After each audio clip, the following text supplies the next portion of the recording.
Hello friends, स्वागत है आपका अपने यूट्यूब चैनल में। और दोस्तों, मैं फिर प्रेजेंट हूँ आपके सामने एक नई ट्रिक के साथ। तो आज हम ट्रिक लेके आए हैं घनमूल की, यानी घनमूल को हम बहुत ही कम समय में, यानी कि 5 सेकंड में या उससे भी कम समय में निकाल सकते हैं, बहुत ही आसानी से और बिना कैलकुलेशन के। तो दोस्तों, वीडियो को अंत तक ज़रूर देखिएगा। तो ट्रिक को फॉलो करने से पहले, ट्रिक को लगाने से पहले, क्वेश्चंस को करने से पहले हम आपको 1 से 10 या 11 12 तक के घनमूल के बारे में, क्यूब रूट के बारे में बता देना चाहते हैं।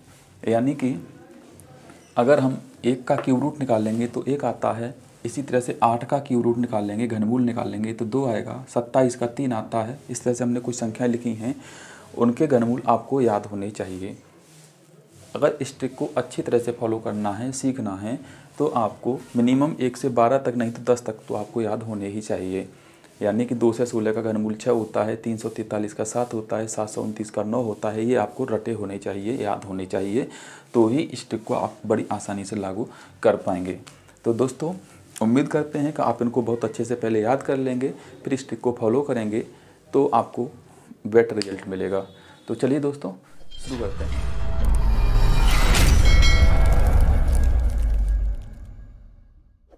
जैसे देखिए, पहला क्वेश्चन लिखा है और हमें इसका क्यूब रूट निकालना है। तो सबसे पहले पीछे की 3 संख्याओं को ले लेंगे, 3 अंक को ले लेंगे। तो 3 अंक में भी हम इकाई वाला अंक देखेंगे। इकाई वाला अंक कितना है? 9। तो इसमें हम देखेंगे ऐसी कौन सी संख्या है जिसमें इकाई की जगह पर 9 है। तो देखिए, यहाँ पर देखिए, इकाई की जगह पर 9 है और इसका क्यूब रूट निकालने पर कितना मिला था? 9 मिला था। तो यहाँ पे हम लिख लेंगे 9। बहुत ही सिंपल है। इसके बाद बची हुई हमारे 3 अंक हैं 328। यहाँ पे थोड़ा सा समझने वाली बात है। हम 328 को यहाँ पे हम सर्च करेंगे कि कौन सी 2 संख्याओं के बीच में आ रहा है। तो देखिए, 328 343 से छोटा है और 216 से बड़ा है, यानी इन दोनों के बीच में आएगा। 328 हमारा 343 से छोटा यानी कि इधर, और 216 से इधर, यानी इन दोनों के बीच में होगा। यानी 216 से बड़ा, 343 से छोटा। तो इन दोनों में हम, इन दोनों के बीच में है तो छोटी वाली संख्या लेंगे। छोटी वाली संख्या से अर्थ ये हुआ, हमारे यहाँ 2 संख्या निकल के आ रही हैं, 6 और 7। तो 6 और 7 में से छोटी वाली यानी कि हम 6 ले लेंगे और वो आगे लिख देंगे, आंसर हो जाएगा। दूसरा वाला समझिए। जैसे यहाँ पे इस तरह की संख्या लिखी हुई है, तो पीछे के 3 डिजिट हमने लिए 552। 552 इकाई की जगह पर कितना है? 2 है। तो इकाई की जगह पर 2 हमारा यहाँ पे सर्च करेंगे, कहाँ पे है? ये रहा, इकाई की जगह पर 2। और इकाई की जगह पर जब 2 आता है तो हम 8 ले लेंगे, इस तरह से। अब आगे हमारी 3 अंक बचे हुए हैं 474। तो 474 को हम इसमें सर्च करेंगे कौन सी 2 संख्याओं के बीच में आता है। तो देखिए, 474 512 से छोटा है और 343 से बड़ा है, यानी इन दोनों के बीच में आएगा। 343 से बड़ा, 512 से छोटा। तो इनके लिए 2 संख्याएं हो गई 7 और 8।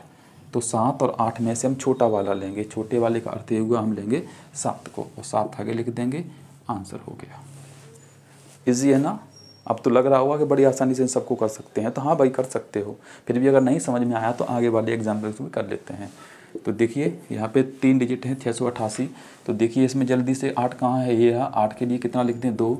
पीछे बचा 778। 778 कहाँ पे आएगा? 729 से बड़ा, 1000 से छोटा, यानी इन दोनों के बीच में। इन दोनों का अर्थ ये हुआ, 2 संख्या मिली 9 और 10। तो छोटा वाला लीजिए, आंसर हो गया। इसी तरह से इसको देखिए, 823 इकाई की जगह पर 3 है। इकाई की जगह पर 3 है तो कितना लेंगे? 7। पीछे कितना बचा? 103। 103 हमारा कहाँ पे आएगा? 125 से छोटा और 64 से 64 से बड़ा और 125 से छोटा, इन दोनों के बीच में। यानी 2 संख्याएं हो सकती हैं 4 और 5। 4 और 5 में छोटी वाली लीजिए, आंसर हो गया।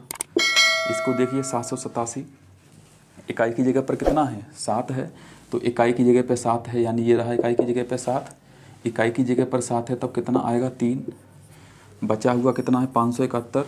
तो 571 के लिए देखिए, 512 से बड़ा है और 729 से छोटा है, यानी इन दोनों के बीच में आएगा। इन दोनों के बीच का मतलब हुआ कि 8 और 9। तो इनमें छोटी वाली लीजिए, 8, आंसर हो गया। लास्ट वाला देखिए 928, 8 आ रहा है पीछे, तो 8 का मतलब ये रहा 8, 8 का मतलब 2। अब कितना बचा 1404, तो 1404 देखिए 1331 से बड़ा है और 1728 से छोटा है, यानी इन दोनों के बीच में आ रहा है। तो इन दोनों के बीच में आ रहा है, छोटी वाली संख्या लीजिए 11, आंसर हो गया। बहुत ही सिंपल ट्रिक है, बस आपको 1 से 10 तक की संख्याओं के घनमूल आपको याद होने चाहिए। दोस्तों उम्मीद करते हैं आपको ये वीडियो आपको अच्छा लगा होगा, ट्रिक भी समझ में आई होगी। अगर अच्छी लगी ट्रिक आपको तो लाइक शेयर सब्सक्राइब जरूर करिए। मिलते हैं अगले वीडियो में।